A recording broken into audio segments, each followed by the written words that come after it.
Opa, sejam bem-vindos aqui a mais um vídeo do meu canal. Eu sou o Lucas Knaip para falar sobre o Clube Empresa, né? Porque a gente está num novo Campeonato Brasileiro, muitos times mudando para o Clube Empresa. O Botafogo recentemente eu fiz até um vídeo, mudou para o Clube Empresa, né? Muito por causa da situação calamitosa financeiramente. Está dizendo agora o RB Bragantino, que tem planos ambiciosos para conseguir bons resultados esse ano. Já fala em investimentos de mais de 100 a 200 milhões. Ou seja, o Clube Empresa tem se tornado algo popular e também na Câmara aprovou o projeto que permite o time se tornar Clube Empresa. Eu acho que a matéria erra no negócio porque não havia nada que impedia um clube se tornar Clube Empresa. O Bragantino se tornou antes dessa regra. A questão é que, como se tornar um Clube Empresa, mudou e as vantagens para isso também melhoraram. Eles reduziram a dificuldade de se tornar, porque hoje, no Brasil, a maior parte dos clubes são sociedades esportivas, eles não têm dono. Eles são uma sociedade, aí eles elegem um presidente que vai ficar lá no período de 4, 5 anos, isso depende do estatuto do partido, sim, isso existe, não, do time, né, estatuto do time.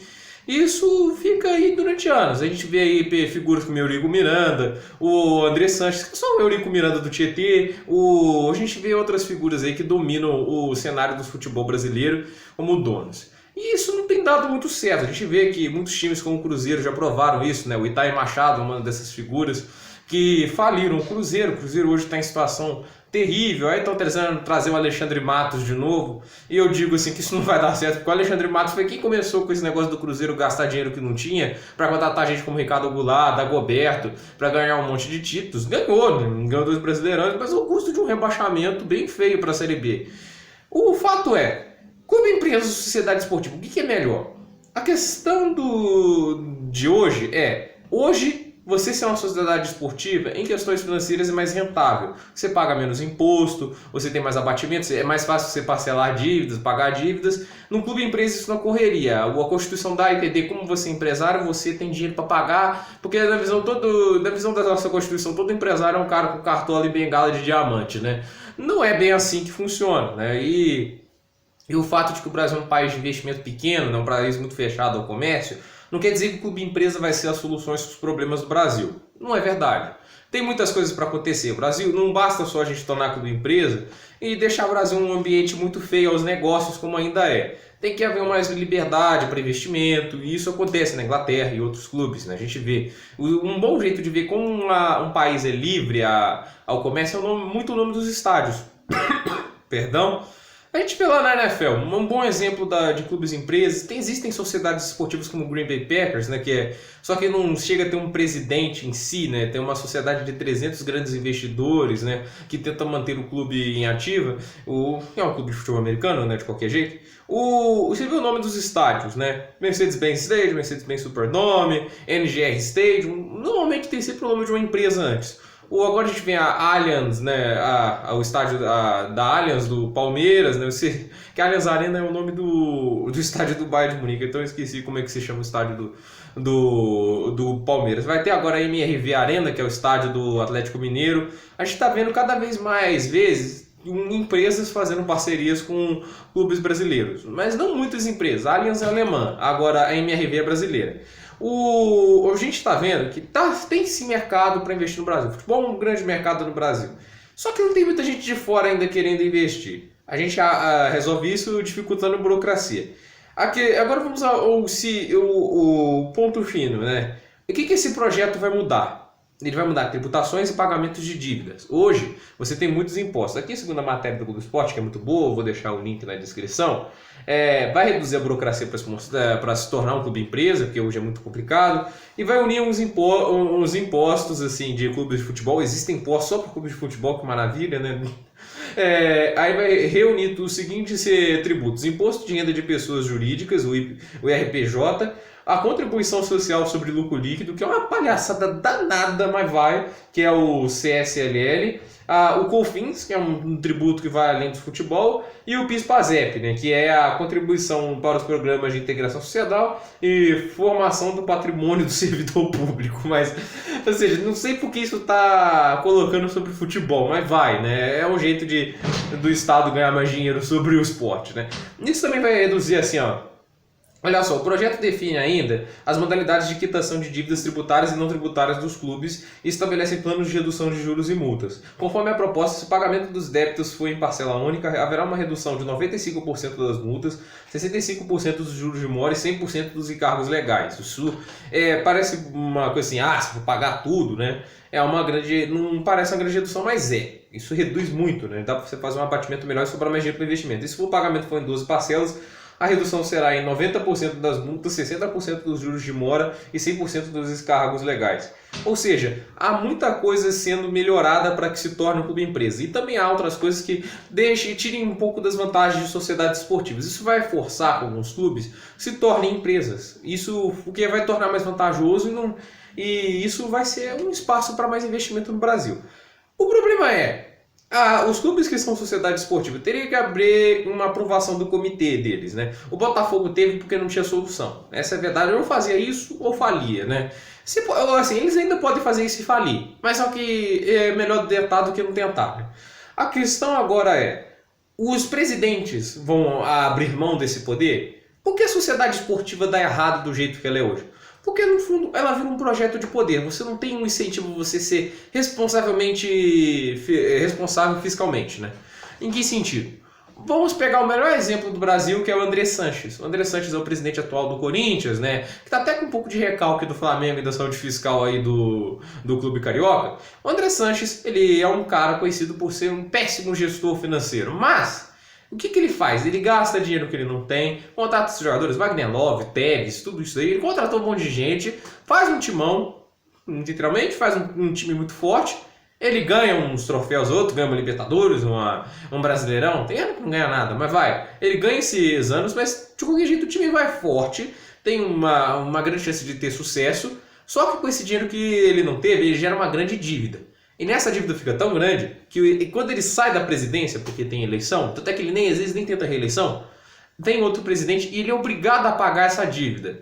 E nesse obrigado a pagar, ele é obrigado a vender jogadores, deixar o elenco mais fraco, diminuir a comissão técnica, parcelar salários. Isso faz com que o André Sanches fale: tá vendo, no meu tempo, a gente tinha vitória, meu salário eu pagava em dia. Olha só, no meu time a gente contratava grande craque, no meu tempo a gente tinha título. Esse tipo de coisa vira um projeto de poder. Ninguém é obrigado a ser fiscalmente responsável. No Cruzeiro foi um pouco diferente. O Itai Machado não quis pagar a dívida do Alexandre Matos, né, que é o cara que está vindo aí para tentar consertar o Cruzeiro. Mas ele não foi obrigado a fazer isso. O que o Itai Machado fez? Ele teve uma ideia mais brilhante, entre aspas, né? Eu vou gastar mais ainda, né? Vou ter um grande elenco e vou ganhar. E o próximo presidente que se cuide, né? Aí pagou salários inacreditáveis aí. Já vi que o Fred vai custar 83 milhões pro Cruzeiro. Você vê o Thiago Neves recebendo 900 mil. Todo esse tipo de coisa. O Cruzeiro caiu, mas a verdade esse tipo de lógica não é um incentivo você ser responsável fiscalmente. Porque o outro presidente paga a conta. Você não precisa disso. Vira uma guerra de poder. Agora o pessoal tá abrindo o olho. Já tá vendo que o André Sanches é um baita de um canalha. Já tá vendo que o Itai Machado já era um baita de um canalha. Então, esse tipo de gente tá começando a ser desmascarada. Não precisa muito esforço para ver isso. A questão sociedade esportiva não tem esse incentivo. Por mais que seja mais rentável financeiramente, porque você tem menos impostos e menos encargos. O fato é que vira uma guerra de poder e ninguém vai ser fiscalmente responsável porque ele vai querer o poder de ser dono do clube por um tempo. O clube empresa, qual é a vantagem? Você vai ser dono. Normalmente você não vai passar esse negócio para ninguém, a não ser que você venda o clube. O clube passa a ser uma empresa, uma responsabilidade sua. Então você quer que o clube tenha lucro para que o clube se dê bem e que você tenha dinheiro. E nesse sentido o clube vai começar a prosperar. Foi assim que o Abramovich fez com o Chelsea. Ele fez um investimento esperando o retorno e de fato ele teve. O Chelsea ganhou a Premier League várias vezes, ganhou a Champions League em 2012, ganhou a Europa League em 2013 e 2018, 2019 na verdade, né? Mas hoje a gente vê isso daí acontecendo na roda na Europa de muitos clubes sendo empresas. Eles vão lá, investem no clube. A gente vê aí clubes como o Nottingham Forest, ele caiu para a segunda divisão, mas não faliu. A gente vê o West Ham, Newcastle, todos esses clubes. Eles têm momentos de dificuldade, mas não falem, porque as pessoas têm ideia de ser fiscalmente responsável. Quando ele não pode contratar, ele não contrata. Ele aguenta as consequências e tenta fazer o projeto a longo prazo. Ele tem que entender que uma hora a gente vai ter dificuldades, não adianta você gastar dinheiro que você não tem. Por isso que é muito raro ver times falindo na Europa. E é muito fácil ver times endividados no Brasil. Não que os times da Europa não tenham dívidas, eles têm. Mas só que lá eles conseguem contornar isso e fazem um trabalho muito mais responsável. Essa é a ideia de trazer para o Brasil. Vai resolver os problemas da noite pro dia? Óbvio que não. Isso aí é uma tentativa de mudar a filosofia do Brasil. Porque não dá para viver nesse método André Sanches da vida, de Itaí Machado, de Eurico Miranda. Olha como o Vasco tá. Olha a situação financeira do Corinthians, olha o Cruzeiro. Esse tipo de coisa dificilmente aconteceria num clube empresa, em que o cara era dono e saberia que se fizesse isso iria falir. Isso não aconteceria. A gente tem que acabar com esse método de achar que de sociedade esportiva, de achar que não, tem que ser entidades públicas sem fins lucrativos. Gente, o lucro não é uma coisa ruim, o lucro é algo bom. Você oferece um produto a umas pessoas, essas pessoas vão ficar satisfeitas e ao mesmo tempo você também vai ganhar um dinheiro em cima, não tem nada de errado nisso. As pessoas tentam demonizar esse negócio de empresários, tudo isso está errado, gente. Empresários não são só o George Soros, já que as pessoas gostam disso, ou o Jeff Bezos, até que eu gosto do Jeff Bezos, né, que ele é o dono da Amazon, não. Então, o empresário é o cara da padaria, às vezes, que está lá lutando para construir uma boa empresa, gerando emprego. Esse é o tipo de coisa que você tem que entender. A gente tem que ver esse lado da história, né? Não é só o que o professor Diogo Gravião às vezes nos ensinou da Revolução Industrial, que colocava a criança para trabalhar, não é isso. Como empresa é uma ideia boa e que pode alavancar o futebol, sim. A gente vê que times como o Flamengo, que são sociedades esportivas, mas entenderam a importância da responsabilidade fiscal, são contra o clube empresa porque muitos outros clubes poderão ir longe por causa disso. A gente sabe disso, tem clubes com muito time, muita torcida, como o Corinthians, né? O Corinthians facilmente poderia ser um grande clube, o clube da altura do Flamengo hoje, se fosse fiscalmente responsável, mas não é, né? E a gente vamos ver aí qual é o caminho que muitos clubes vão fazer. Não vai acontecer de uma hora por dia, muitos clubes não vão virar. Essa mudança primeiro deve acontecer em clubes menores, alguns grandes devem estar a arriscar, talvez um São Paulo, um Grêmio, um Internacional. Eu não vejo o Atlético Mineiro fazendo isso de primeira história, mas os clubes com mais problemas financeiros vão arriscar. Agora a gente vai ver, os clubes mais equilibradinhos devem esperar. Mas vai ser interessante ver isso. Ainda acho que não virou lei, esses projetos aí do coisa foi aprovado na Câmara, mas acho que precisa de aprovação do Senado e da sanção da caneta presidencial. A gente sabe que o Bolsonaro pode vetar. Eu não sei se por que ele vetaria ou não, mas a gente nunca sabe, porque o Bolsonaro é imprevisível. Por isso a gente tem que esperar. É uma coisa positiva, a gente tem que mudar para um modelo de mercado mais europeu. Aí não precisa falar, mas é a realidade daquelas pessoas. Então a gente não vai ficar olhando a realidade de países pequenos que não conseguem fazer nada. A gente tem que espelhar no que deu certo. E deu certo na Europa e pode dar certo aqui. A questão é que o Brasil tem que parar com essa mentalidade de terceiro mundo, de achar que a gente não pode copiar o primeiro mundo porque a gente não é ele. A gente tem que copiar bons exemplos de que deram certo, né?